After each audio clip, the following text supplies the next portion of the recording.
AFL-CIO Community Services Conference. Woo!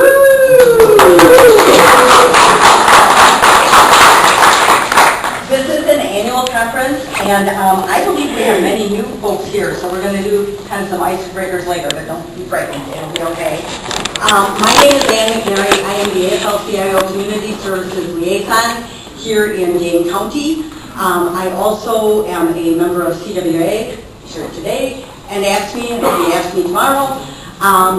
And I'm very happy you're here. I am chair of the conference. I have been since the year 2000, which seems like a long time ago. So I'm glad you can be here. I thank you for taking the time. I thank your locals for being supportive, or your Central Labor Council. It really is great that you're here and able to join us. I will be going over the contents of your bag and some stuff like that and logistics stuff later, but we're going to just kind of plow right in and start. We do have a welcome from Kein, who is the president of the South Central Federation of Labor, AFL-CIO.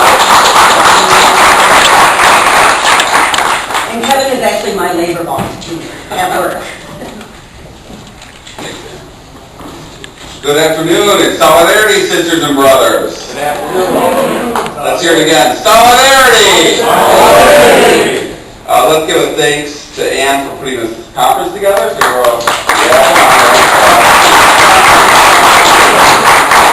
and let's remember to thank our sisters and brothers out of the local Workers United local here. They're the ones that work in our one and only union hotel here in Madison, the Concourse Hotel. I'd also like to thank everyone else for being here today and welcome you on behalf of the South Central Federation of Labor, AFL-CIO, to Madison, Wisconsin, our state capital. Madison, where Scott Walker and his cronies plot their attacks on workers every day. 6 years ago, Scott Walker dropped the bomb on workers and their families, and they have been dropping bombs ever since. But labor does not give up without a fight, right? Right. And we don't give up without helping others in our communities either. It is through the union and our commitment to workers and families that a positive difference is being made every day in our communities. I'm going to give you an example about a big one in this area. We've had a lot of workers losing jobs, a lot of displaced workers. Tyson Foods, Bomatic, and the one that's probably a little bit more well known is Oscar Myers. We have thousands of workers losing their homes. We have people coming into my office, literally tears in their eyes, talking about all sorts of situations. Could be losing their homes, could be losing their vehicles. Some of them even have family members with suicidal ideations. But it's the labor unions that take a step forward and help these workers. Help these workers whether they're union or non-union. Unemployment clinics, right out of the labor temple here and many other areas throughout the state, so that they receive the benefits that they deserve, despite the anti-Walker laws that are being passed. Job training workshops with WRTP, Big Step, a nonprofit supported by labor unions, so that these workers can transition with good training into other better paying jobs. Affordable housing for those families who desperately need it. And it's the Fight for 15 where the unions took the lead on that. And of course our United Way partnership, which makes a world of difference with all the services that they provide that the unions support, with volunteers and other resources. Yet I think there's something else besides community services, which is so integral and important to what we're doing, that we're doing at the same time, and that's community coalition building. I think there's a lot of energy going on in the state, and I'll bring up a few examples. We have our solidarity roundtables, where new coalitions are forming constantly, and part of that is on behalf of the community services that we're doing and building those connections. We've got spring elections that have positive results. I can give an example. In Dodge County, a few workers come together. A union president runs for the mayor of Mayville, where Trump got 67% of the vote, and guess what? This union president got 67% of the vote on the issues. We talked about the issues. And they knocked out 2 other Tea Party leaders besides. And he's a member of CWA. And they flipped the Jefferson County Board, which had been conservative for a long time. So, I mean, this is just this area. I know there's success stories all throughout Wisconsin as well. There's another thing that I thought that was really interesting. Emerge Wisconsin, I sat on a panel. They asked me to answer the first question, why should candidates want labor's endorsement? And I replied, said, why should you, the candidate, want to work with labor unions to better our communities? And that I wanted to answer first because I didn't think a lot of the folks knew what labor did. And this was a class of women that want to take over their city councils, take over their county boards, take over their school boards. And there were more than twice as many women in that class than ever before, and they have such a long list that they're going to do a second class this summer. Now that speaks about what we're doing in connection to our communities, as well as fighting back and winning back at that level. But I wanted one thing that I did when I talked to them, so they could understand a little bit more what why labor is important. I mentioned a few statistics coming from President Obama's Department of Labor. You know that president we all wish we had back? Yeah. Those stats were really important. Union density, I talked about that first. When union density is high, our states are more progressive. New York City, highest union density, 20+%, so around 25% progressive state. South Carolina, the lowest, just a little over 1%, not too progressive state. You can go down the list, New York, Washington, Oregon, the entire Northeast, all high union density, all progressive states. All the states that aren't, the South, Texas, now the Midwest, not so progressive. And I then mentioned a few other stats to this class. Women, the fastest growing group in unions. Way to go, right? The highest percentage out of any ethnic group, African Americans. Why is that? This class had 30% African Americans, of course, all women. Why is that? Because unions stand for equal pay for equal work. Unions stand for so many things that we believe in at the workplace that transcend into our communities. And without the unions, those progressive causes don't happen as easily. We know it. Union density up, more progressive state. And all this time, these folks in this class, oh wow, I didn't know that. And now they're asking questions about labor. And they're also asking questions about what you're doing in our communities. And I bring those things up down the list that I mentioned earlier.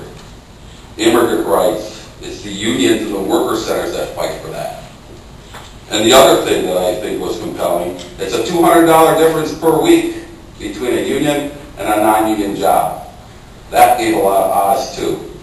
And that all makes a difference when we're in our communities with the community coalition building connected to the community services. And so I'd like to conclude that it's a gathering of activists like here today that's going to make a difference, that's so critical and important to move forward in our community. So thank you all for attending. I'm looking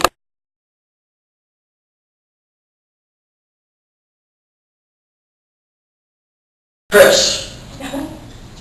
I call him the oversized human because he's obviously a lot taller than me. But of course most people are, so that's not the real big deal.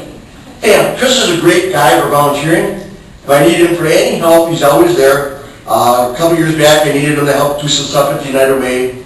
And him and another laborers came over and they helped hang stuff up, and because you don't need ladders, right? Let's face the realities. Okay. He also, we did some little libraries. Anybody familiar with little libraries? Well, anyhow, we needed some installed. So normally you get a crew to do that, right? Well, I had a crew. It was called Chris. We went and got the hole digger, dug the hole, put them in, and we're done. Now, and he looked at the stuff around like it was nothing, like, so I was very appreciative of that. Anytime I've ever needed anything done from him, he's been there for me. We just did an outstanding job for the American Legion books in Germantown, which was donated payment was like $600, and donated hours and kind hours was $6,000. We had 75 volunteers. And a great portion of them were the laborers, and that's because people like Chris work with the laborers, and they understand the need in the community, so they come and help us. I've never had a bad time with Chris. He's always been there for me. He's well deserved of this award. He probably should have had it years ago. He's always there for us. And in the future, I'm planning on using him more and more. and not only is he a great union brother, but I consider him a great friend. Chris, come on up.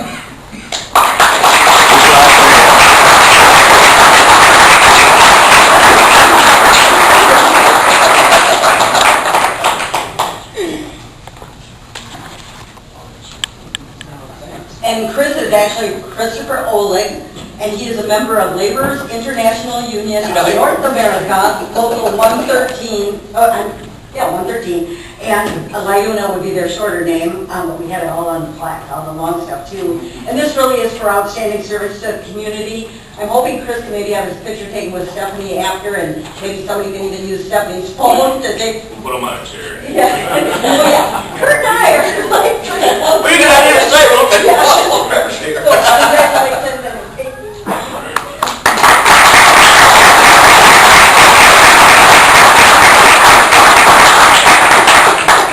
So I just found out about this literally as I was pulling in Madison. I was told I had to come down here for a contractor meeting to sign a new contract. That's why it's all I needed to pretty. dress up.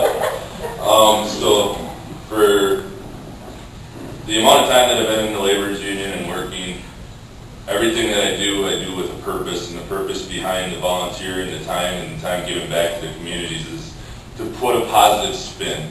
All the politicians and everybody that have degraded what we do for a living and called us slobs and thugs and bad people, it's about reaching out to every little person, from the little libraries, the veterans committees, the veteran outreach.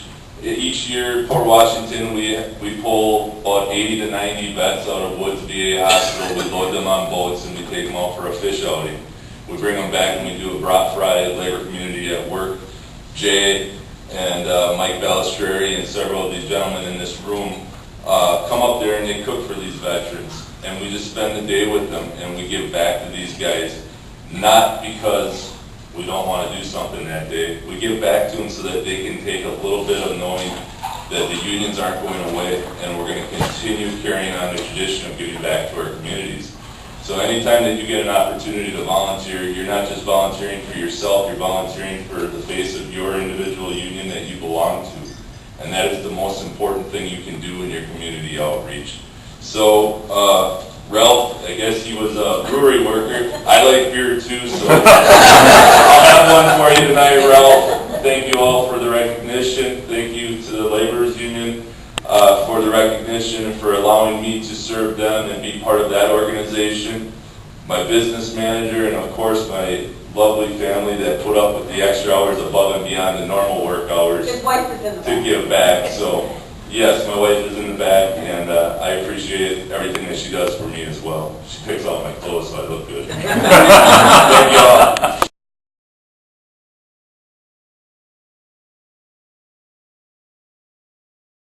whole conference is like a project. You've seen people out there, and hopefully all the people on the committee, if you could stand up, hopefully everybody's still in here. Hugh, if anybody's out there, like, yeah, have them come in. Our community's getting littler and littler.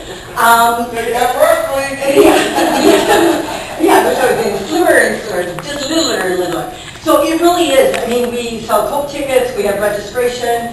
There are a lot of details that go into putting the conference together. And this year, we have somebody who's going to retire. And he's very excited, but we're very sad because we're going to miss him. So this year, the Community Services Project Award, the Jerry Coke Award really is for volunteer outside of your normal work day. The Community Services Award, Project Award, we're calling this the project, and Hugh Sloan, who will be retiring next month.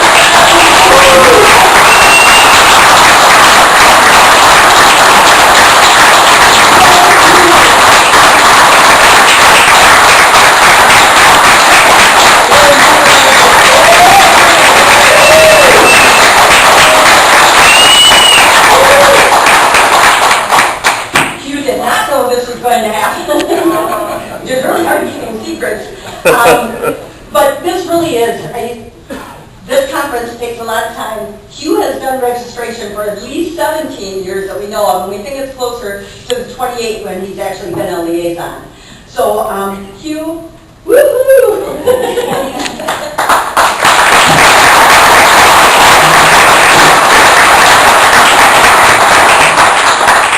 Boy, you sure ought to keep a secret. Well, thank you very much. It's been a true honor to serve as your AFL-CIO Community Service Liaison in the Fox Valley the last 28 years. And there's no greater honor to my fellow brothers and sisters.